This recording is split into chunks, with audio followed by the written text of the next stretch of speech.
பரிசுத்த நாமத்துக்கு ஸ்தோத்திரம். நாம் கர்த்தருடைய ராஜ்யத்தை குறித்து, தேவ ராஜ்யத்தை குறித்து நாம் தொடர்ந்து பார்த்து கொண்டு இருக்கிறோம். கர்த்தர் நம்மை இந்த செய்திகளின் மூலமாக, அவருடைய வார்த்தையின் மூலமாக நம்மை ஆசீர்வதித்து கொண்டிருக்கிறார். அவருடைய வார்த்தை கேட்பதினாலே இருக்கிற ஆசீர்வாதங்களை கர்த்தர் நமக்கு இன்னும் அதிகமாக அவர் கொடுத்து கொண்டே இருக்கிறார். விசுவாசத்தினாலே நாம் எல்லா ஆசீர்வாதங்களையும் நன்மைகளையும் சுதந்திரித்துக் கொள்கிறவர்களாக நாம் இருக்கிறோம். நாம் கடந்த செய்தியிலே கர்த்தர் நம்மை உன்னதங்களிலே கிறிஸ்துவோடு கூட அமர வைத்திருக்கிறார் என்பதை குறித்து நாம் பார்த்தோம். இன்றைய தினத்திலேயும் அதன் தொடர்ச்சியாக சிங்காசனத்தில் அமர வைக்கப்பட்டிருக்கிறோம். இப்போ நாம் என்ன செய்ய வேண்டும் என்பதை குறித்து நாம் பார்க்க போகிறோம். ஏற்கனவே நாம் சில விஷயங்களை நாம் பார்த்தோம். பூமி அவருடைய பாதப்படியே இருக்கிறபடியினாலே சத்துருக்களை மிதிக்க, தேள்களை மிதிக்க அவர் நமக்கு அதிகாரம் கொடுத்திருக்கிறார். தேவனுடைய குமாரன் பிசாசின் கிரியைகளை அழிக்கும்படியாக வெளிப்பட்டார். அதே போல நாமும் பிசாசின் கிரியைகளை அழிக்க வேண்டும், மாம்சத்தின் கிரியைகளை அழிக்க வேண்டும், சத்துருவை மிதிக்க வேண்டும். அதற்காக கர்த்தர் நமக்கு அதிகாரத்தை கொடுத்திருக்கிறார். சத்துருவின் வல்லமைகளை நாம் மேற்கொள்ள அவர் நமக்கு அதிகாரத்தை கொடுத்திருக்கிறார். நாம் சமாதானத்தின் சுவிசேஷத்தை பிரசங்கிக்க வேண்டும். நாம் சமாதானத்தின் சுவிசேஷத்தை பிரசங்கிக்கும் போது சாத்தானுடைய ராஜ்யங்கள் தகர்க்கப்படுகிறது. இதை நாம் பார்த்தோம். இப்பொழுது 1 நாளாகமம் 29ஆம் அதிகாரம் 23ஆம் வசனத்தை நாம் பார்க்கும்போது, அப்படியே சாலமோன் தன் தகப்பனாகிய தாவீதின் ஸ்தானத்திலே கர்த்தருடைய சிங்காசனத்தில் ராஜாவாய் வீற்றிருந்து பாக்கியசாலியாயிருந்தான். இஸ்ரவேலர் எல்லாரும் அவனுக்கு கீழ்ப்படிந்திருந்தார்கள். நாம் கர்த்தருடைய சிங்காசனத்திலே நாம் கிறிஸ்துவோடு கூட பிதாவினால் கிருபையினாலே அமர வைக்கப்பட்டிருக்கிறோம். இது கிருபையினாலே உண்டானது என்று நாம் பார்த்தோம். இங்கு பழைய ஏற்பாட்டில் உள்ள காரியங்கள் எல்லாம் நமக்கு திருஷ்டாந்தங்களாக எழுதப்பட்டிருக்கிறது. நாம் அதை பார்த்து உணர்ந்து கொள்ளும்படியாக இங்கு சாலமோனை குறித்து இங்கு சொல்லப்படுகிற ஒரு வார்த்தையின் பாருங்கள். சாலமோன் தன் தகப்பனாகிய தாவீதின் ஸ்தானத்திலே கர்த்தருடைய சிங்காசனத்தில் ராஜாவாய் வீற்றிருந்து பாக்கியசாலியாயிருந்தான். இப்போ சாலமோன் அந்த இஸ்ரவேல் ராஜாக்கள், சவுல், தாவீது, சாலமோன், ரெகொபெயாம் என்று வரிசையாக ராஜாக்கள் இருந்தார்கள். அவர்களை ஒரு ராஜாக்கள் என்று தான் நாம் பார்க்கிறோம். அவர்களுடைய சிங்காசனம், சாலமோனுடைய சிங்காசனத்தை நாம் பார்க்கும்போது நிறைய சிங்கங்கள் இருந்தது, படி இருந்தது, தந்தத்தினால் செய்த சிங்காசனம், பொன்னினால் மூடப்பட்டது என்றெல்லாம் நாம் பார்க்கிறோம். ஆனால் அதை நாம் ஒரு கர்த்தருடைய சிங்காசனம் என்று நாம் அதிகமாக அப்படியெல்லாம் நாம் பேசுவதில்லை. அது சாலமோனுடைய சிங்காசனம், சாலமோனுடைய ராஜ்யம், சாலமோனுடைய ராஜ்யபாரம் என்று தான் நாம் பேசுகிறோம். ஆனால் வேதாகமத்திலே நாம் வாசிக்கிறோம், கர்த்தருடைய சிங்காசனத்தில் ராஜாவாய் வீற்றிருந்து பாக்கியசாலியாயிருந்தான். இப்போ இதெல்லாம் நம்ம இப்போ தான் நமக்கு இந்த புதிய உடன்படிக்கையில் தான் நமக்கு எல்லாமே புதுசாக நம்ம நினைக்கிறோம். சில பேர் அதை ஏற்றுக்கிறது கூட இல்லை. சில விஷயங்களை ஏற்றுக்கொள்ள மறுக்கிறார்கள். ஆனால் இங்கே பாருங்க, கர்த்தருடைய சிங்காசனத்தில் ராஜாவாய் வீற்றிருந்தான் சாலமோன். அப்போ நம்மளும் தேவனுடைய ராஜ்யத்தில் நம்ம இருக்கும்போது கர்த்தர் நமக்கு ஒரு இடத்தை தருகிறார். எந்த இடத்தை தருகிறார்? அவருடைய சிங்காசனத்தை அவர் நமக்கு தருகிறார். அவரோடு கூட, பிதாவோடு கூட கிறிஸ்து இருக்கிறார். கிறிஸ்துவோடு கூட நாம் உட்கார வைக்கப்பட்டிருக்கிறோம் உன்னதங்களிலே. நம்முடைய உள்ளான மனிதன், நம்முடைய சரீரம் இன்னும் மறுரூபம் அடையவில்லை. இப்போ சரீரம் மறுரூபம் அடையும் போது நம்முடைய சரீரமும் அங்கு உன்னதங்களிலே அமர வைக்கப்படும். நம்முடைய சரீரத்தை குறித்து நமக்கு ஒரு நம்பிக்கை இருக்கிறது. அமலேக்கு மாம்சத்தை குறிக்கிறது, மாம்சத்தை அழிக்க வேண்டும் என்று நாம் பார்த்தோம். சாவுக்கு எதுவான சரீரம். ஆனால் நம்முடைய சரீரங்கள், மறுபடியும் பிறந்த நாம் தேவனுடைய ராஜ்யத்தின் புத்திரர்களாக நாம் இருக்கிறோம். ராஜ்யத்தின் வாழ்க்கை வாழுகிற நமக்கு நம்முடைய சரீரங்களை குறித்த ஒரு நம்பிக்கை இருக்கிறது. இந்த சரீரம் மறுரூபமாக்கப்படும், பலவீனமுள்ளதாய் விதைக்கப்படும், இது பலமுள்ளதாய் எழுந்திருக்கும். அழிவுள்ளதாய் விதைக்கப்படும், இது அழிவில்லாததாய் எழுந்திருக்கும். சாவுக்கு ஏதுவான இது விதைக்கப்படும், இது சாவாமை உள்ளதாக எழுந்திருக்கும். எவ்விதமாக ஆண்டவராகிய இயேசு கிறிஸ்து மரித்து அடக்கம் பண்ணப்பட்டு அவர் உயிர்த்தெழும்போது அவருடைய சரீரமும் சேர்ந்தே உயிர்த்தெழுந்தது. அவருடைய மாம்சம் அழிவை காணவில்லை. அவருடைய மாம்சம் மறுரூபமாக்கப்பட்டு அந்த மாம்சம் இன்று மறுரூபமாக்கப்பட்டு இயேசு கிறிஸ்துவின் சரீரமாக இருந்து கொண்டிருக்கிறது. ஆண்டவராகிய இயேசு கிறிஸ்து இன்றும் ஜீவிக்கிறவராக இருக்கிறார். அவருடைய மாம்சம் அழிந்து போகவில்லை. அவருடைய மாம்சம் மறுரூபமாக்கப்பட்டது. இன்றும் அவருடைய மாம்சம் இருக்கிறது. அதே போல நம்முடைய மாம்சமும் நாம் மரித்தாலும் சரி, இரகசிய வருகையிலே நாம் எடுக்கப்பட்டாலும் சரி, நாம் இரகசிய வருகையிலே எடுக்கப்பட்டால் மரிக்காமலே இந்த சரீரம் என்ன செய்கிறது? மறுரூபமாக்கப்படுகிறது. நாம் மரித்தோம் என்று சொன்னால், நாம் மரித்த பிறகு அந்த இரகசிய வருகை இருக்கும் என்று சொன்னால், மரித்து அடக்கம் பண்ணப்பட்ட அந்த சரீரம் மீண்டுமாக உயிர் பெற்று மறுரூபமாக்கப்படுகிறது. இதுதான் அந்த எசேக்கியேலை நாம் பார்க்கிறோம். உலர்ந்த எலும்புகள் உயிரடைமா. அந்த எலும்புகள்லாம் எங்கெங்கேயோ இருக்குது. உலர்ந்த எலும்புகள், ட்ரை போன்ஸ். அது எவ்வளோ நாள் ஆச்சுன்னு தெரியாது, எவ்வளோ நாளாக ட்ரையாக இருக்குது தெரியாது. அப்படி காய்ந்து போன எலும்புகள் அது அங்கங்கே இருந்து வந்து ஒட்டி அந்த எலும்புகளிலிருந்து அது ஒரு சேனையாக எழும்பி வந்ததை நாம் பார்க்கிறோம். அதே போல் நாம் இந்த உலகத்திலே இந்த சரீரம் மரித்து அடக்கம் பண்ணப்பட்டாலும் சரி, அல்லது இரகசிய வருகைக்காக நேரடியாக எடுத்துக்கொள்ளப்பட்டாலும் சரி, நம்முடைய மாம்சமானது நாம் ராஜ்யத்தின் புத்திரர்களாக, தேவனுடைய பிள்ளைகளாக, ஜீவனுள்ள தேவனுடைய பிள்ளைகளாக நாம் இந்த உலகத்திலே வாழ்ந்தோம் என்றால் நம்முடைய மாம்சமும் அழிவை காணாமல் அதுவும் மறுரூபமாக்கப்படும் என்ற விசுவாசம் நமக்கு இருக்கிறது. இந்த விசுவாசமே இந்த தேவனுடைய ராஜ்யத்திலே திறவுகோலாக இருக்கிறது. நாம் எல்லா காரியங்களையும் விசுவாசத்தினாலே நாம் சுதந்திரித்து கொள்ளுகிறோம். அப்போ இங்கே சாலமோன் ராஜா அவர் ஒரு ராஜாவாக இருந்தாலும் அவர் எப்படி இருக்கிறார்? கர்த்தருடைய சிங்காசனத்தில் அவர் ராஜாவாய் வீற்றிருந்தார். அவர் அந்த ராஜ்யபாரத்தை தொடங்கும்போது அவர் கர்த்தருக்கு பிரியமானவராக இருந்தால், ஆனால் நாட்கள் போக போக அவர் கர்த்தரை விட்டு பின்வாங்கி போனதை நாம் பார்க்கிறோம். ஏனெனில் அவர் இந்த காரியத்தை குறித்து அவர் உணர்வுள்ளவராக இருக்கவில்லை. நம்ம இருக்கிற சிங்காசனம் கர்த்தருடைய சிங்காசனம். நாம் கர்த்தருடைய பணியிலே தான் நாம் இருக்கிறோம். இது கர்த்தர் தான் இஸ்ரவேல் ஜனங்களுக்கு ராஜாவாக இருக்கிறார். அவரை ரெப்ரசன்ட் பண்ணி தான் இந்த காரியத்தை நம்ம செஞ்சிட்ருக்கிறோம். நம்ம ராஜாங்கிற ஒரு பொசிஷன் நமக்கு கொடுத்துருந்தாலும் உண்மையான ராஜா யார்? ஆண்டவராகிய இயேசு கிறிஸ்து. அந்த சேரு சிங்காசனம் யாரோடது? அது ஆண்டவருடையது. ஒரு சிங்காசனம் நமக்கு கொடுக்கப்பட்டாலுமே அந்த சேர் வந்து யாருக்குள்ளதில்லை, நமக்குள்ளதில்லை. அது கர்த்தருடைய சிங்காசனம். அந்த எண்ணம் அவருக்கு இல்லாமல் அவர் தேவனை விட்டு அவர் பின்வாங்கி போனார்.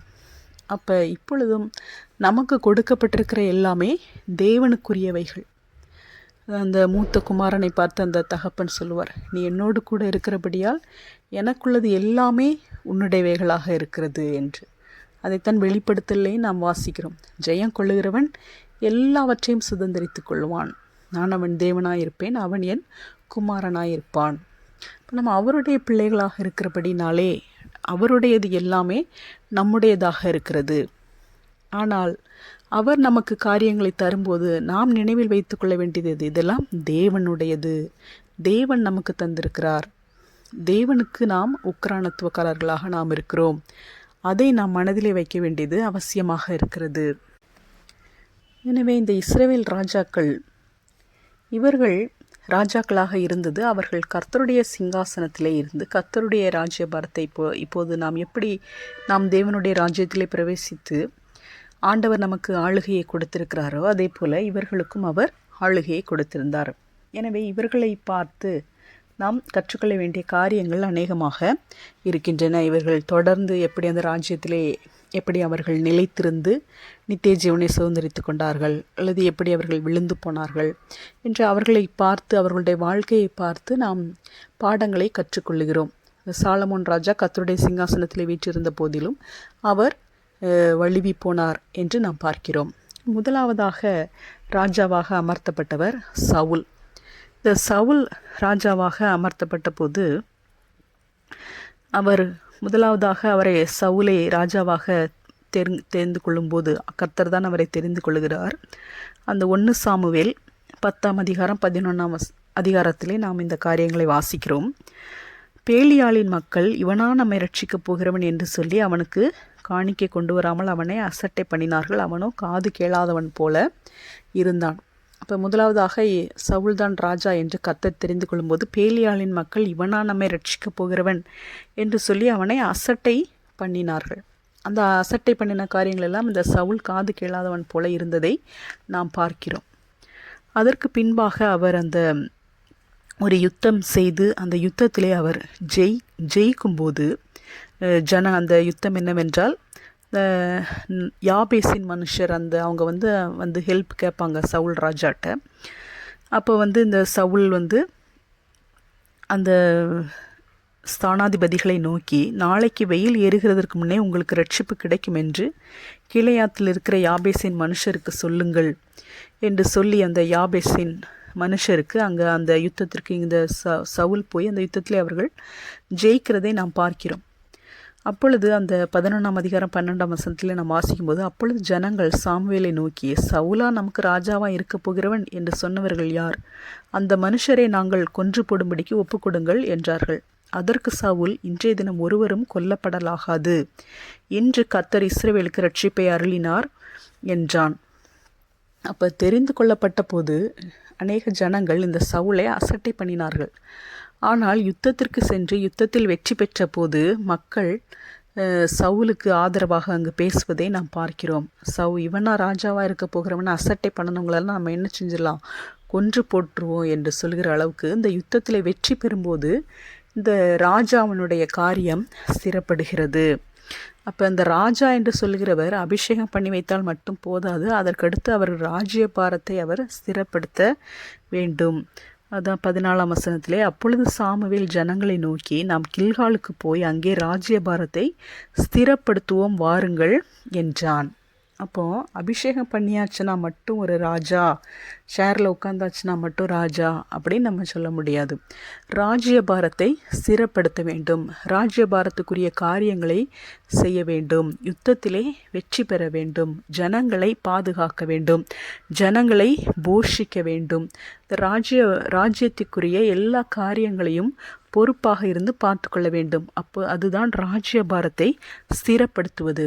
அப்போ இந்த சவுல் சிங்காசனத்தில் அமர்ந்து அவர் என்ன செய்கிறார், ராஜ்யபாரத்தை ஸ்திரப்படுத்துகிறார்.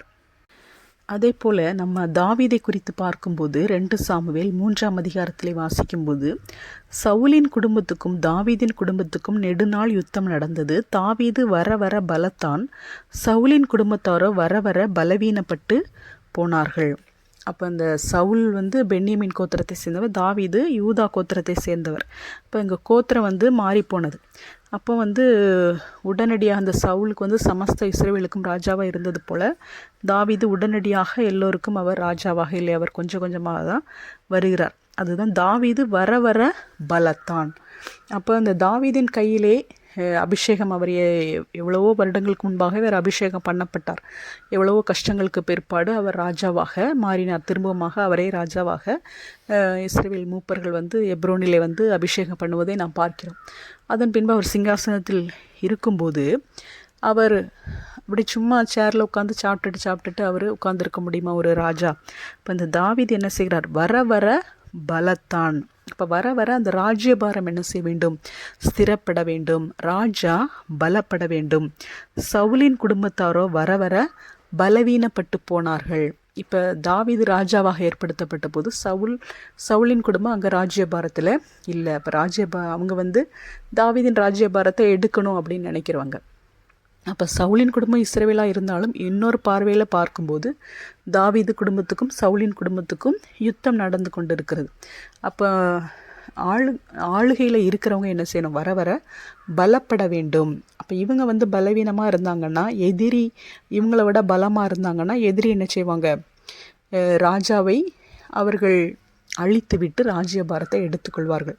இப்போ நமக்கு எதிரி யார், பிசாசானவன் தான் நம்முடைய எதிரியாக இருக்கிறான். அப்போ நம்ம இந்த ராஜ்யத்தில் நம்ம எப்படி வந்தோம், நம்ம அந்தகாரத்தில் இருந்தோம், இருளின் ராஜ்யத்தில் இருந்தோம். இந்த உலகத்தில் 2 ராஜ்யம் செயல்பட்டு கொண்டிருக்கிறது. ஒன்று இருளின் ராஜ்யம், இன்னொன்று ஒளியின் ராஜ்யம். இருளின் ராஜ்யத்தில் பிசாசானவன் இருக்கிறான். அந்த இருள் என்றால் என்ன, அறியாமை. இருட்டில் எதுவுமே கண்ணு தெரியாது. அதை மாதிரி அந்த இருளின் ராஜ்யத்தில் இருக்கிறவங்க வந்து அறியாமையில் இருக்கிறாங்க. என்ன அறியாமையில் இருக்காங்க? தேவன் யார் என்பதை குறித்து அறியாமல் இருக்கிறார்கள். அதே போல் அவர்களும் யார் என்பதை குறித்து அறியாமல் இருக்கிறார்கள்.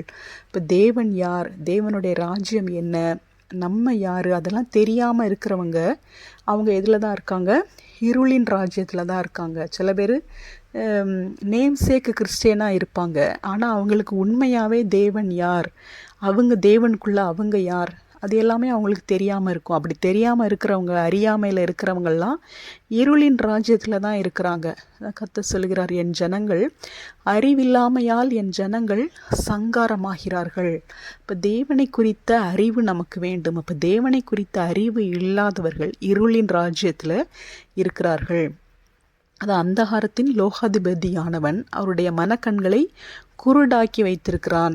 இப்போ அந்த உள்ளான மனிதனுடைய கண்கள் அவர்களுக்கு குருடாக்கப்பட்டிருக்கிறது. இப்போ கண் சொருகி போன குருடர்கள் என்று நாம் பார்க்கிறோம். அவர்கள் இந்த ஆவிக்குரிய உலகத்தை பார்க்கக்கூடாதவர்களாக, உணரக்கூடாதவர்களாக அவர்கள் அறியாமையிலே இருக்கிறார்கள். இந்த உவமையிலையும் கூட கர்த்தர் சொல்லுகிறார், நீங்கள் கேட்கிற விதத்தை குறித்து கவனியுங்கள், காதுள்ளவன் கேட்க கடவன். அப்போ அந்த சத்தியங்களை குறித்து கேட்கிறதற்கான உணரத்தக்கதான அவர்களுக்கு செவிகள் இல்லாமல் இருக்கிறது.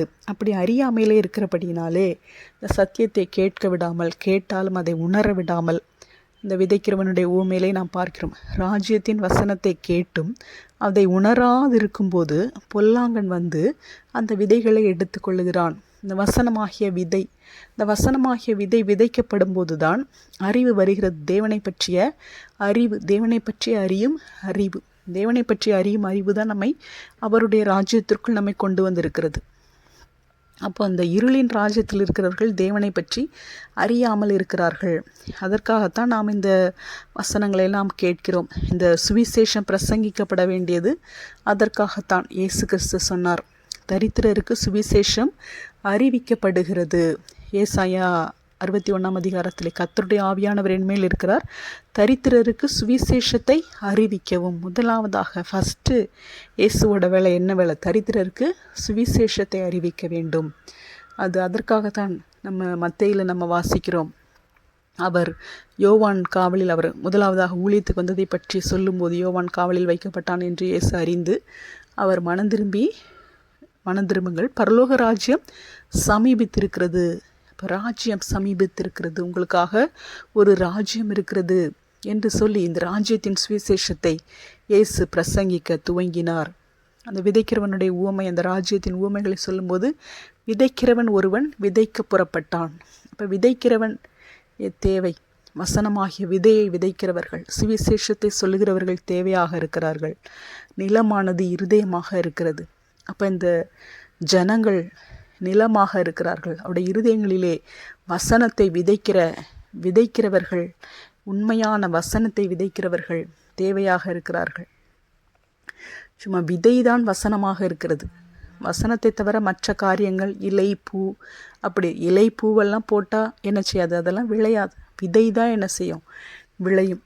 1 30 60 100 பலன் கொடுக்கும். வசனத்தை நம்முடைய ஜனங்களுடைய மனதிலே விதைக்கும் போது, அந்த வசனமானது அவர்கள் அதை பொறுமையுடன் பாதுகாக்கும் போது, நல்ல நிலத்தை குறித்து என்ன வாசிக்கிறோம் நம்ம? உண்மையும் நன்மையுமான இருதயத்திலே அதை பாதுகாக்கிறோம்.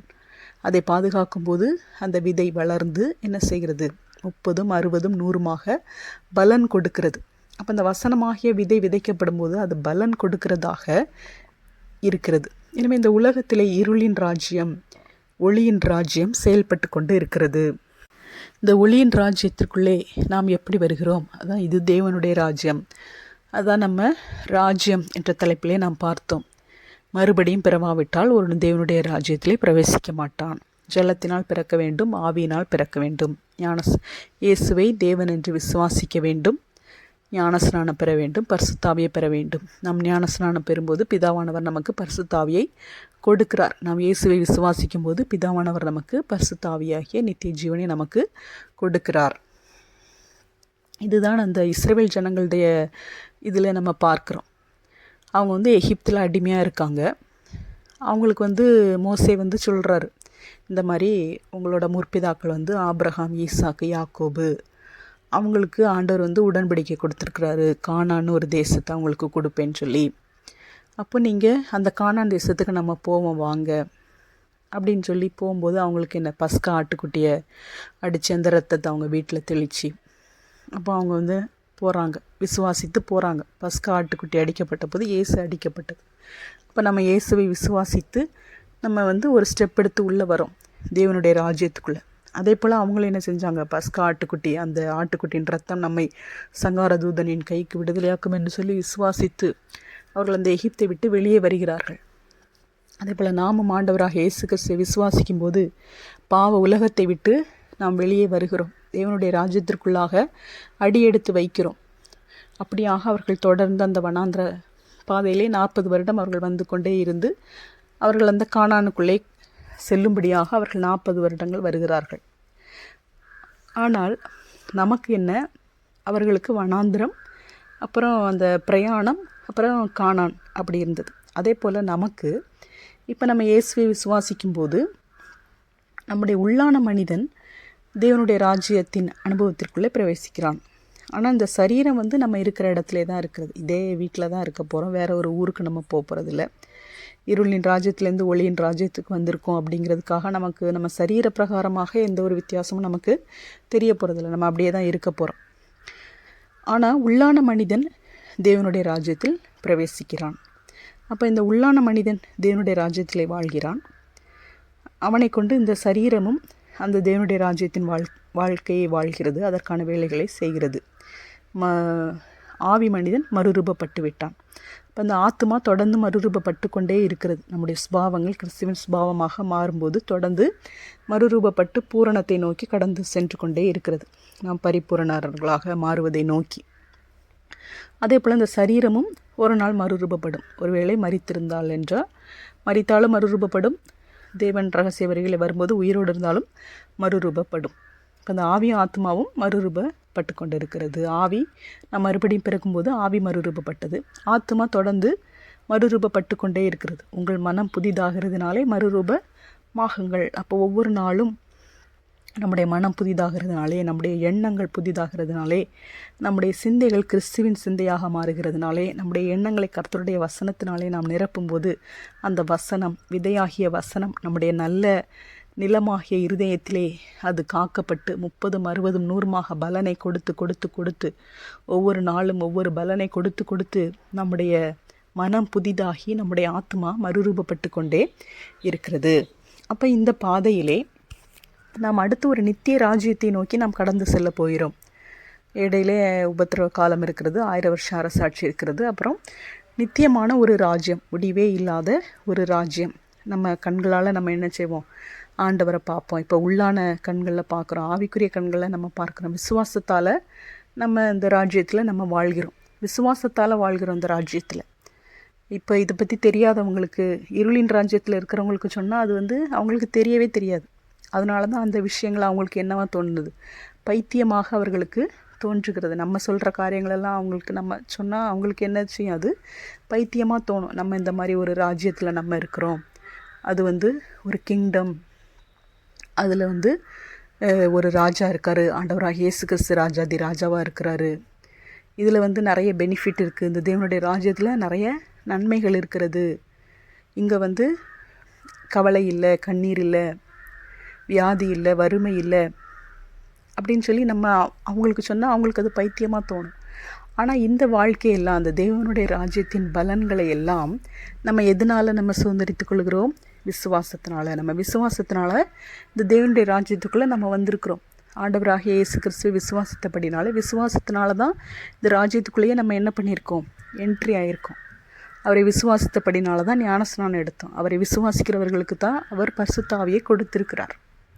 அப்போ அவருக்கு நமக்கு அப்போ நம்ம இந்த ராஜ்யத்தில் வந்ததுக்கப்புறமா அவர் நமக்கு அபிஷேகம் பண்ணியிருக்கார். நம்ம குழந்தையாக இருந்தபோது குழந்தையை போல் பேசினேன், குழந்தை போல் சிந்தித்தேன். அப்போ வந்து இந்த ராஜ்யத்துக்குள்ளே ஃபஸ்ட்டு நம்ம வரும்போது மறுபடியும் பிறந்து வரோம், ஒரு குழந்தையாக நம்ம பிறந்து அப்புறம் கொஞ்சம் கொஞ்சமாக நம்ம என்ன செய்கிறோம், வளருகிறோம். பவுல் சொல்லுகிறார், நீங்கள் வந்து காலத்தை பார்த்தால் போதகராக இருக்கணும், அப்புறம் சில விஷயங்கள் சொல்லும்போது நீங்கள் வந்து இப்படிலாம் பண்ணுறத பார்த்தா நீங்கள் மாம்சத்துக்குரியவங்களாக இருக்கிறீங்க. அப்போ இதை வந்து மாம்சத்துக்குரியவர்கள், ஆவிக்குரியவர்கள், இருளின் ராஜ்யம், ஒளியின் ராஜ்யம், அப்படி 2 விதமாக நம்ம பிரிக்கிறோம். அப்போ இந்த ஒளியின் ராஜ்யத்துக்குள்ளே, தேவனுடைய ராஜ்யத்துக்குள்ளே நம்ம வந்திருக்கோம். அப்போ ஞானஸ்நானம் என்பது நம்முடைய பாவங்களுக்கு நம்ம மரித்தது. அப்போ தண்ணியில் முங்கினா மட்டும் நம்ம பாவமெல்லாம் மன்னிக்கப்படுமா? விசுவாசத்தின் அடையாளமாக நம்ம என்ன செய்கிறோம்? தண்ணியில் முங்கி எழும்புகிறோம். ஆனால் நம்முடைய முழு மனதாக நம்ம என்ன செய்யணும்? அதான் முழு மனதோடும், முழு ஆத்மாவோடும், முழு பலத்தோடும் தேவனாகிய கர்த்தரில் அன்பு கூறுவாயாக. அப்போ நம்ம எண்ணங்கள் முழுவதும் நமக்கு விசுவாசத்தால் அது நிறைக்கப்பட வேண்டும், நம்முடைய பாவங்கள் மன்னிக்கப்பட்டது என்று சொல்லி. நம்ம ஞானஸ்நானம் பெற்ற பிறகும் அந்த பாவம் நம்மளை தொடரும், அதோட தண்டனை நம்மளை தொடரும் அப்படின்னு நம்ம நினச்சிட்டு இருந்தோன்னா நம்ம முழுவதுமாக விசுவாசிக்கவில்லை என்று அர்த்தம். அப்போ நம்ம முழுவதுமாக நம்ம விசுவாசிக்க வேண்டும். விசுவாசத்தினால தான் நம்ம அந்த பாவ மன்னிப்பை நம்ம சுதந்திரித்து கொள்கிறோம். விசுவாசத்தினால தான் இந்த தேவராஜ்யத்தின் பலன்களை நாம் சுதந்திரித்து கொள்கிறோம். தேவராஜ்யத்தின் பலன்கள் நம்ம விசுவாசத்தின் அளவுக்கு ஏற்ப 30, 60, 100மாக நாம் தேவராஜ்யத்தின் பலன்களை நாம் சுதந்திரித்து கொள்கிறோம். இந்த கானானிய ஸ்திரீ வந்து இயேசுவினிடத்தில் வந்து என்னுடைய மகளுக்கு பிசாசு பிடித்திருக்கிறது என்று சொல்லும்போது இயேசு சொல்லுகிறார், பிள்ளைகளின் அப்பத்தை எடுத்து நாய்க்குட்டிகளுக்கு போடுவது நல்லதல்ல. அப்போது நம்ம ஒரு ஆள்கிட்ட போய் ஒன்று கேட்கும்போது, எப்பா இது எங்கள் வீட்டில் நாங்கள் எங்கள் பிள்ளைங்களுக்கு செஞ்சது, ரோட்டில் போகிற நாய்க்கெலாம் இதை நாங்கள் தரமாட்டோம் அப்படின்னு நம்மளை பார்த்து ஒருத்தங்க சொன்னால் நமக்கு எப்படி இருக்கும்? அப்படி தான் இயேசு கிறிஸ்து சொல்லுகிறார். கானானிய ஸ்திரீ, புறஜாதியான ஸ்திரீ. அப்போ அந்த ஸ்திரீக்கு அவங்க என்ன பதில் சொல்கிறாங்கன்னா, நாயின்னு சொன்னால் கூட பரவாயில்ல அப்படின்னு சொல்லிட்டு, நீங்கள் பிள்ளைக்கோட சாப்பாடாகவே அது இருக்கட்டும், ஆனால் அந்த பிள்ளைங்க சாப்பிடும்போது கொஞ்சம் கீழே சிந்திருச்சு, அப்போ நீங்கள் அந்த கீழே விழுந்ததை நீங்கள் என்ன செய்வீங்க? ரோட்டில் போகிற நாய்க்கு தானே கொண்டு போடுவீங்க. அந்த மாதிரி கூட எனக்கு கொஞ்சம் போட்டு என் மகளுக்கு அற்புதம் செய்யுங்க, என் மகளுக்கு பிசாசினால் பாதிக்கப்பட்டிருக்கான்னு சொல்லும்போது கர்த்தர் சொல்கிறார், ஸ்ரீயே உன் விசுவாசம் பெரிது, உடைய விசுவாசம் ரொம்ப பெருசாக இருக்குது. அப்போ ஒவ்வொருத்தருக்கும் விசுவாசம் வந்து அளவு என்ன செய்கிறது? வேறுபடுகிறது. நிறைய பேருக்கு ஆண்டவர் இதை தான் சொல்கிறார், உன் விசுவாசத்தின்படி உனக்கு ஆக கடவது என்று சொல்லி. அந்த 100க்கு அதிபதி வந்து கர்த்தரை சொல்லும்போது, வேலைக்காரனுக்கு சுகத்தை பற்றி கேட்கும்போது அவனோட விசுவாசத்தை கர்த்தர் என்ன சொல்கிறார்? இஸ்ரவேலுக்குள்ளும் இப்படிப்பட்ட ஒரு விசுவாசத்தை நான் பார்க்கவில்லை. யூதராக இருக்கிறாங்க, இஸ்ரவேலாக இருக்காங்க, அவங்களுக்கு கூட இப்படி ஒரு விசுவாசம் இல்லை. ஆனால் நீ வந்து ஒரு ரோமன் சிட்டிசனாக இருந்துட்டு சொன்னால் போதும், நீங்கள் இங்கேருந்தே சொல்லுங்கள், அங்கே என் வேலைக்காரன் சுஸ்தமாயிடுவான், உங்கள் வார்த்தையில் வல்லமை இருக்குது அப்படின்னு சொல்லி விசுவாசிக்கிறார். அந்த அளவுக்கு அந்த 100க்கு அதிபதி விசுவாசிக்கிறார். இப்போ இஸ்ரவேலுக்குள்ளும் இப்படிப்பட்ட விசுவாசத்தை நான் காணவில்லை. அப்போ அந்த விசுவாசத்தின் அளவு வித்தியாசப்படுகிறது. அந்த பேதுரு தண்ணி மேலே நடக்கும்போது அவர் என்ன செய்கிறார்? அந்த அலையை பார்த்து பயந்து அமிழ்ந்து போகையில் கர்த்தர் என்ன செய்கிறார்? அற்ப விசுவாசியே ஏன் சந்தேகப்பட்டாய்? அவிசுவாசியாயிராமல் விசுவாசியாயிரு. அப்போ அற்ப விசுவாசி, விசுவாசத்தில் கொஞ்சமான விசுவாசம், அதான் என்னது? அற்ப விசுவாசி. இப்போ நம்முடைய விசுவாசத்தின் அளவு என்ன செய்ய வேண்டும்? வளர வேண்டும். நாம் விசுவாசத்திலே பலப்பட வேண்டும். இந்த சவுல் என்ன செஞ்சார்? ராஜ்யபாரத்தை சிறப்படுத்தினான். தாவீது என்ன செஞ்சார்? வர வர பலத்தான். சவுல் என்ன செஞ்சாங்க? வர வர பலவீனப்பட்டு போனாங்க அவங்க குடும்பம். தாவீது வர வர பலத்தான். இப்போ நம்ம இந்த ராஜ்யத்தில் வந்திருக்கோம். அவர் நம்மளை அபிஷேகம் பண்ணியிருக்கிறார், அவருடைய சிங்காசனத்தை நமக்கு கொடுத்துருக்கிறார். ராஜ்யத்தில் நமக்கு என்ன ஸ்தானத்தை கொடுத்துருக்கிறாரு? அவர் சிங்காசனத்தில் இருந்துட்டு நீங்கள்லாம் அப்படியே அடிமைகள் மாதிரி நீங்கள் அப்படியே நில்லுங்க, வெறும் கிரவுண்டில் நில்லுங்க அப்படின்னு அவர் சொல்லலை. புழுதியில் இருக்கிறவனை உயர்த்தி, குப்பையில் இருக்கிறவனை உயர்த்தி பிரபுக்களோடு அமர பண்ணுகிறார், சிங்காசனத்தில் அமர பண்ணுகிறார். நம்ம இருளின் ராஜ்யத்தில் இருக்கும்போது புழுதியில் இருந்தோம், குப்பையில் இருந்தோம். அங்கே இருந்தவங்கள தூக்கிட்டு வந்து இந்த ஒளியின் ராஜ்யத்தில் நம்மளை அவரோடு கூட சிங்காசனத்தில் அமர பண்ணி இருக்கிறார். இப்போ இந்த சிங்காசனத்தில் அமர பண்ணி இருக்கிற நாம் பலப்பட வேண்டும், வர வர பலப்பட வேண்டும். இந்த சாலமோன் கர்த்தருடைய சிங்காசனத்தில் வீற்றிருந்து பாக்கியசாலியாக இருந்தான். அதே போல் தாவீது சவுல் ராஜ்யத்தை ஸ்திரப்படுத்தினான். தாவீது வர வர பலத்தான். அதே போல் இந்த சாலமோனும் கூட 1 ராஜாக்கள் 2:46 ராஜ்யபாரம் சாலமோனின் கையிலே சிறப்பட்டது. இப்போ இந்த சாலமோன் என்ன செய்ய ராஜ்யபாரத்தை சிறப்படுத்துவதை நாம் பார்க்கிறோம். இப்போ சாலமோனுடைய மகன் யார்? ரெகோபயாம். இந்த ரெகோபயாமை குறித்து நம்ம பார்க்கும்போது 2 நாளாகவும் 11-12 அதிகாரத்தில் இந்த ரெகோபயாமை நம்ம பார்க்கிறோம். 11 அதிகாரத்திலே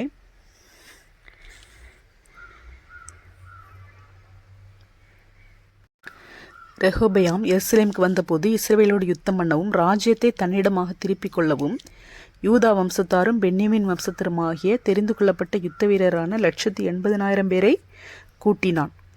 என்ன செய்கிறான்? ராஜ்யத்தை தன்னிடமாக திருப்பிக் கொள்ள ஒரு யுத்தத்துக்கு அவன் ஆயத்தம் பண்ணுறான். ஃபுல் எருசலேமே எடுக்கணும்னு. அப்போ கர்த்தர் சொல்லுகிறாரு, நீங்கள் யுத்தம் பண்ண வேண்டாம் அப்படின்னு சொல்லும்போது அந்த யுத்தம் பண்ணுவதை விட்டுட்டு இந்த ரெகோபயாம் எருசலேமில் வாசமாக இருந்து யூதாவிலே அரணான பட்டணங்களை கட்டினான். யூதாவிலும் பென்யமீனிலும் இருக்கிற அரணிப்பான பட்டணங்களை கட்டி அந்த அரணிப்புகளை பலப்படுத்தி அவைகளிலே தலைவரையும் ஆகாரமும் எண்ணெயும் திராட்சரசம் உள்ள பண்டகசாலைகளையும் யூதாவும் பென்யமீனும் அவன் பட்சத்தில் இருக்கிற ஒவ்வொரு பட்டணத்திலும் பரிசைகளையும் ஈட்டிகளையும் வைத்து அவைகளை மிகுதியும் பலப்படுத்தினான். இப்போ ராஜ்யத்தை இவர் பலப்படுத்துகிறதை குறித்து இங்கே டீட்டெயில்டாக போட்டிருக்காங்க. இப்படி தான் மற்ற ராஜாக்களும் செய்வாங்க. இப்போ இந்த ரெகோபயாமை குறித்து இங்கே டீட்டெயில்டாக எழுதியிருக்காங்க. இப்போ ரெகோபயாம் என்ன செய்கிறாரு? அரணான பட்டணங்களை கட்டுகிறாரு, அரணிப்புகளை பலப்படுத்துகிறார், தலைவர்களை ஏற்படுத்துகிறார், ஆகாரத்தை எண்ணெய் திராட்சரசம் அதெல்லாம் சேர்த்து வைக்கிறார். அப்புறம் யுத்தம் வந்தால் யுத்தம் பண்ணுவதற்காக பரிசைகளையும் ஈட்டிகளையும் ஒவ்வொரு பட்டணத்திலையும் வைத்து அவைகளை மிகுதியும் பலப்படுத்துகிறார். ஆகாரத்தை சேர்த்து வைக்கிறார், ஆயுதங்களை ஏற்படுத்துகிறார், காவலை பலப்படுத்துகிறார், இந்த பட்டணங்களுக்கு அரண்களை ஏற்படுத்துகிறார். இவ்விதமாக அவர் ராஜ்யத்தை பலப்படுத்துவதை நாம் பார்க்கிறோம். ஆனால் இந்த ரெகோபயாம் தொடர்ந்து தேவனுக்கு பிரியமாக அவர் நடக்கவில்லை. இந்த ரெகோபயாம் என்ன செய்கிறான்? ஃபஸ்ட்டே ஆண்டரை விட்டு போக தொடங்கிட்டான். 12 அதிகாரத்தில் ரெகோபயாம் ராஜ்யத்தை திடப்படுத்தி தன்னை பலப்படுத்தி கொண்ட பின் அவனும் அவனோட இஸ்ரவேலர் அனைவரும் கர்த்தருடைய நியாய பிரமாணத்தை விட்டுவிட்டார்கள். அவர்கள் கர்த்தருக்கு விரோதமாய் துரோகம் பண்ணினபடியால் ராஜாவாகிய ரெகோபயாமின் 5ஆம் வருஷத்தில் எகிப்தின் ராஜாவாகிய சீஷாக் எருசலேமுக்கு விரோதமாய் வந்தான். அப்போ கர்த்தர் என்ன சொல்கிறார்? நீங்கள் என்னை விட்டுவிட்டீர்கள், ஆகையால் நான் உங்களையும் சீஷாக்கின் கையிலே விழும்படி விட்டுவிட்டேன் என்று கர்த்தர் சொல்லுகிறார். அப்போ இஸ்ரவேலின் பிரபுக்களும் ராஜாவும் தங்களை தாழ்த்தி கர்த்தர் நீதி உள்ளவர் என்றார்கள். அவர்கள் தங்கள் தாழ்த்தியதை கர்த்தர் கண்டபோது கர்த்தருடைய வார்த்தை செமையாவுக்கு உண்டாகி அவர் சொன்னது, அவர்கள் தங்களை தாழ்த்தினார்கள், ஆகையால் அவர்களை அழிக்க மாட்டேன். இப்போ இப்படி தான் தொடர்ந்து நடைபெற்று கொண்டே இருக்கிறது. அவர்கள் ஜனங்கள் கர்த்தரை விட்டு போகிறது, அப்புறம் அவங்க தாழ்த்தும் போது அவர் இறங்குறது, இப்படியாகத்தான் நடந்து கொண்டு இருந்தது. இந்த ரெகோபியாம் என்ன செஞ்சான்? ராஜ்யத்தை திடப்படுத்தி தன்னை பலப்படுத்தி கொண்ட பின் அவன் என்ன செஞ்சுட்டான்? ஆண்டவரை விட்டுட்டான். இப்போ ஆண்டவரோடு இருக்கும்போது தான் நம்ம என்ன செய்ய முடியும்? நம்மளை திடப்படுத்தி பலப்படுத்துறதுலாம் ஆண்டவரோடு தான். அதான் தாவீது சொல்கிறார், கர்த்தரே அவரே என்னுடைய பலன். கர்த்தர் தான் நம்முடைய பலனாக இருக்கிறார். அப்போ நம்ம கர்த்தரோடு கூட இருக்கும்போது நாம் பலன் கொள்கிறவர்களாக இருக்கிறோம். அப்போ கர்த்தர் நம்மை அவருடைய ராஜ்யபாரத்திலே வைத்திருக்கிறார், அவருடைய சிங்காசனத்திலே அவரோடு கூட உன்னதங்களிலே நம்மை அமர வைத்திருக்கிறார் என்று சொன்னால் நம்ம அங்கே சும்மா உட்கார்ந்துருக்கிறது இல்லை. நம்ம என்ன செய்யணும்? பலப்படுத்தணும். ராஜ்யத்தை நாம் பலப்படுத்த வேண்டும். நாமும் பலன் உள்ளவர்களாக மாற வேண்டும். 1 ராஜாக்கள் 20ஆம் அதிகாரம் 22வது வசனத்தை நாம் வாசிக்கும்போது, பின்பு அந்த தீர்க்கதரிசி இஸ்ரவேலின் ராஜாவினிடத்தில் வந்து அவனை நோக்கி, நீர் போய் உம்மை பலப்படுத்தி கொண்டு நீர் செய்யத்தக்கது இன்னதென்று கவனித்து பாரும், மறு வருஷத்திலே சீரியாவின் ராஜா உமக்கு விரோதமாக வருவான் என்றான். இப்போ இங்கே ஆகாப்பை பற்றி நமக்கு தெரியும். ஆனாலும் அவங்க ஆண்டவர் தேடினாலும் தேடலைனாலும் அவங்க மேலே ஆண்டவருடைய கிருபை இருக்கிறது. இப்போ இந்த தீர்க்கதரிசி சொல்கிறார், நீர் உம்மை போய் பலப்படுத்தி கொண்டு நீர் செய்யத்தக்கது இன்னதென்று பாரும், அடுத்த வருஷம் சீரியா ராஜா உங்களுக்கு விரோதமாக வருவான். அப்போ எதிரி எப்போவுமே நமக்கு விரோதமாக இருக்கிறான். அதை நம்ம பார்த்தோம் ஆதியாகமம் 3:15. அப்போவே என்ன ஆயிடுச்சு? பகை தொடங்கி விட்டது. உன் வித்துக்கும் அவள் வித்துக்கும் பகை உண்டாக்குவேன். இப்போ இருளின் ராஜ்யத்துக்கும் ஒளியின் ராஜ்யத்துக்கும் பகை இருந்து கொண்டே இருக்கிறது. தாவீதை பார்த்து அபிகாயில் சொல்கிறாங்க, கர்த்தரின் யுத்தங்களை நடத்துகிறவர், அப்போ இந்த யுத்தம் வந்து நம்முடையதல்ல, யுத்தம் கர்த்தருடையது. இந்த யுத்தம் அப்போவே தொடங்கிருச்சு, இந்த பகை அப்போவே தொடங்கிருச்சு. ஆனால் வெற்றி யாருடையது? தேவனுடையது. அது நிச்சயிக்கப்பட்ட வெற்றி. ஆனாலும் அவனுக்கு கொஞ்சம் வல்லமை இருக்குது. தலையை வந்து ஆண்டவர் நசுக்கிட்டாரு, ஆனாலும் கொஞ்சம் பலன் வந்து அவனுக்கு கொடுத்துருக்காரு. அந்த பலனையும் நம்ம அதை வச்சு அவன் நம்மளை வந்து எதிர்த்துட்ருக்கிறான். அந்த இருளின் ராஜ்யத்தில் அவனுக்கு கொஞ்சம் பலன் ஆண்டவர் கொடுத்துருக்காரு. அந்த பலனை வச்சுட்டு இந்த ஒளியின் ராஜ்யத்தில் இருக்கிற நம்மள்ட்ட அவன் வந்து எப்போ எதிரியாக அவன் வந்து யுத்தத்தை பண்ணி கொண்டிருக்கிறான். அதை நம்ம வந்து எதிர்ப்பதற்கு நாம் பலன் உள்ளவர்களாக நாம் இருக்க வேண்டும், திடன் உள்ளவர்களாக நாம் இருக்க வேண்டும்.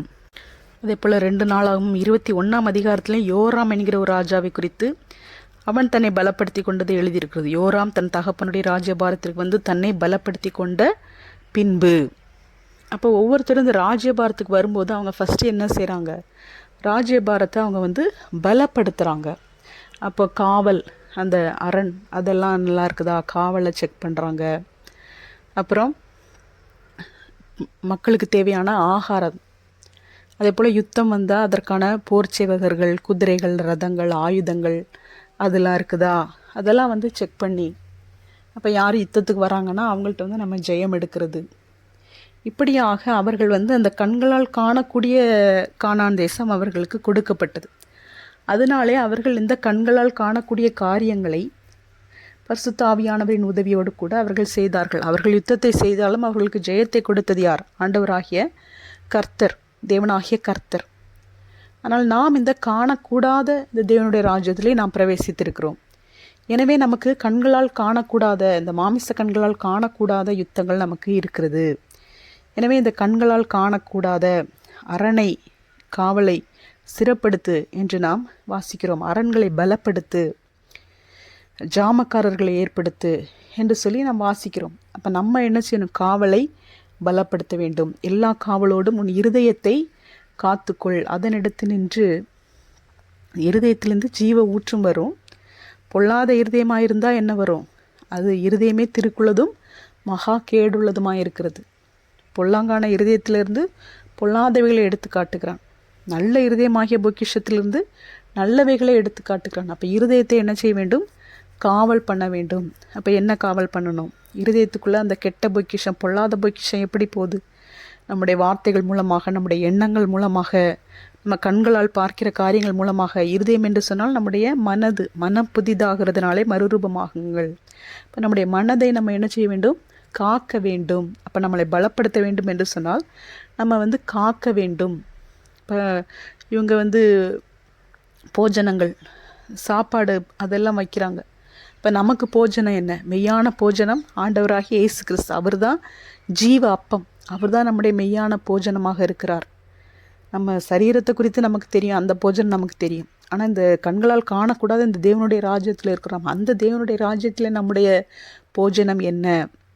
நான் ஒரு வாசற்படியில் நின்று கதவை தட்டுகிறேன், ஒருவன் கதவை திறந்தால் நான் உள்ளே பிரவேசித்து அவனோடு கூட போஜனம் பண்ணுவான், அவனும் என்னோடு கூட போஜனம் பண்ணுவான் என்று கர்த்தர் சொல்லுகிறார்.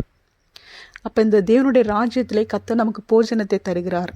ஜீவ அப்பம் நானே, என்னுடைய இரத்தமே மெய்யான பானமாய் இருக்கிறது என்றார். அப்போ அவருடைய வார்த்தைகள் ஆவியாயும் ஜீவனாயும் இருக்கிறது. ஜீவனுள்ள தேவனுடைய வசனங்கள், இந்த வசனங்கள் நமக்கு அப்பமாக இருக்கிறது. அதே போல் பரிசுத்த திருவிருந்தை அவர் நமக்கு மெய்யான போஜனமாக, என்னுடைய மாம்சத்தை மெய்யான போஜனமாக உனக்கு தருகிறேன் என்று சொல்லி நாம் அவருடைய மாம்சத்திலோட வார்த்தையில நிலைத்திருப்பதை நமக்கு ஞாபகப்படுத்தும்படியாக அந்த பரிசுத்த திருவிருந்தை நமக்கு அவர் ஆசரிக்க கொடுத்திருக்கிறார். எனவே விதமாக போஜனத்தை வைக்க வேண்டும். அப்போ அதிகமாக வார்த்தைகளை நாம் உட்கொள்ள வேண்டும். ஒவ்வொரு நாள் வசனத்தை நாம் வாசித்தால் மட்டும் போதாது, அதை நாம் உணர வேண்டும். அதான் அந்த விதைக்கிறவன் உவமையிலே நாம் பார்க்கிறோம். ராஜ்யத்தின் வசனத்தை கேட்டும் உணராதிருக்கும் போது, அந்த வழியருகே விதைக்கப்பட்ட விதையில் வந்து அந்த விதைகள் வழியருகே விதைக்கப்பட்ட நிலத்தில் அந்த விதைகள் ஏன் பலன் கொடுக்கலை? அந்த ஊமை அதை பற்றியது தான். அந்த விதை வந்து வசனம். இந்த ராஜ்யத்தில் வந்து நமக்கு வந்து பலன் எப்படி கிடைக்குது? வசனமாகிய விதையின் மூலமாக. அப்போது இந்த நிலம் வந்து நம்முடைய இருதயமாக இருக்குது. அப்போ சிலருக்கு வந்து பலன் கிடைக்கும் ராஜ்யத்தில் இருந்தாலுமே, சிலர் வந்து நல்ல பலன் உள்ளவங்களாக இருக்கிறாங்க, சிலர் வந்து பலனை பெற்றுக்கொள்ளாதவங்களாக இருக்காங்க. அப்போ ஏன் அப்படின்னா, சிலர் வந்து வழி அருகே அந்த நிலம் மாதிரி இருக்காங்க, வழி மாதிரி இருக்காங்க. விதையை போட்டோடனே பிசாசு வந்து என்ன செஞ்சிடறான், எடுத்துகிட்டு போயிடறான். அந்த வசனத்தை வந்து அவங்க உணரவே இல்லை. அதை கேட்டாங்க, ஆனால் என்ன அப்படின்னு சொல்லி உணர்றதுக்குள்ளேயே போயிடுச்சு. அப்போ வசனம்தான் நமக்கு என்ன கொடுக்குது, இந்த தேவனுடைய ராஜ்யத்திலே நமக்கு பலனை பெற்று கொடுக்கறதாக இருக்கிறது. இப்போ வசனம் தான் நம்முடைய ஆகாரமாக இருக்கிறது. இப்போ அந்த வசனத்தை உட்கொள்ள தான் நம்ம வந்து பலப்படுவோம். இப்போ தேவனுடைய வார்த்தை, அப்புறம் ஆயுதங்கள், வரிசைகள், ஈட்டிகளை பலப்படுத்தினான் என்று நம்ம பார்த்தோம். இப்போ ஆயுதங்களை குறித்து நமக்கு தெரியும். சர்வாயுத வர்க்கம் எபேசியர் 6ஆம் அதிகாரத்தில் இருக்கிறது. அப்போ இந்த ஆயுதங்களை நம்ம என்ன செய்யணும், ஆயத்தமாக வைத்திருக்க வேண்டும். இப்போ ஏன் நம்ம பலப்பட வேண்டும்? அப்போ இவர்களெல்லாம் ராஜ்யபாரத்திலே அமர்ந்த போது, சிங்காசனத்திலே அமர்ந்த போது அவர்கள் ராஜ்யத்தை பலப்படுத்தினார்கள் என்று நாம் பார்த்தோம். சவுல் ராஜ்யபாரத்தை ஸ்திரப்படுத்தினார், தாவீது வர வர பலத்தான், சாலமோன் ராஜ்யபாரத்தை ஸ்திரப்படுத்தினான், ரெகொபெயாம் ஸ்திரப்படி எல்லா ராஜாக்களும் அவங்க தங்களுடைய ராஜ்யபாரத்தை என்ன செய்கிறாங்க, ஸ்திரப்படுத்துகிறாங்க. அதே போல் நம்மளையும் கர்த்தர் அவருடைய சிங்காசனத்திலே அமரும்படியான பாக்கியத்தை அவர் நமக்கு கொடுத்திருக்கிறார். அப்போ இந்த ராஜ்யத்திலே நாம் பலப்பட்டவர்களாக நாம் இருக்க வேண்டும். ஏன் நாம் பலமுள்ளவர்களாக இருக்க வேண்டும் என்று சொன்னால், உபாகமம் 25ஆம் அதிகாரம் 17-18 வாசிக்கும்போது, எகிப்திலிருந்து புறப்பட்டு வருகிற வழியிலே அமலேக்கு தேவனுக்கு பயப்படாமல் உனக்கு எதிராக வந்து நீ இளைத்து விடாய்த்திருக்கையில் பின் வருகிற உன் பாளையத்தில் உள்ள பலவீனரை எல்லாம் வெட்டினான் என்பதை நினைத்திரு. இந்த அமலேக்கு என்பது என்னது, இருளின் ராஜ்யத்தை குறிக்கிறது. மாம்சத்துக்குரியவன், ஆவிக்குரியவன், இருளின் ராஜ்யம், ஒளியின் ராஜ்யம். அப்போ இந்த அமலேக்கு அதை குறிக்கிற, நம்முடைய எதிரியை குறிக்கிறது. இந்த அமலேக்கு என்ன செஞ்சுருக்கான், அந்த திருஷ்டாந்தமாக இந்த ஓல்ட் டெஸ்ட்மெண்ட்டில் இஸ்ரவேல் ஜனங்கள் அந்த போயிட்டுருக்கும், அவங்க வந்து அந்த வனாந்தர பிரயாணத்தில் அவங்க போகிறாங்க. அதே போல் நம்ம எதில் இருக்கோம், கண்களால் காணக்கூடாத ஆவிக்குரிய இந்த தேவனுடைய ராஜ்யத்தின் உலகத்தில் நம்ம இருக்கிறோம். அப்போ இந்த மாதிரி டைமில் அவங்களுக்கு என்ன நடந்துச்சு, அவங்க பலவீனரை எல்லாம் இந்த அமலேக்கு என்ன செஞ்சுனான், வெட்டுனான். இளைத்து விடாய்த்திருக்கையில் பலவீனரை எல்லாம் அமலேக்கு என்ன செஞ்சான், வெட்டினான்.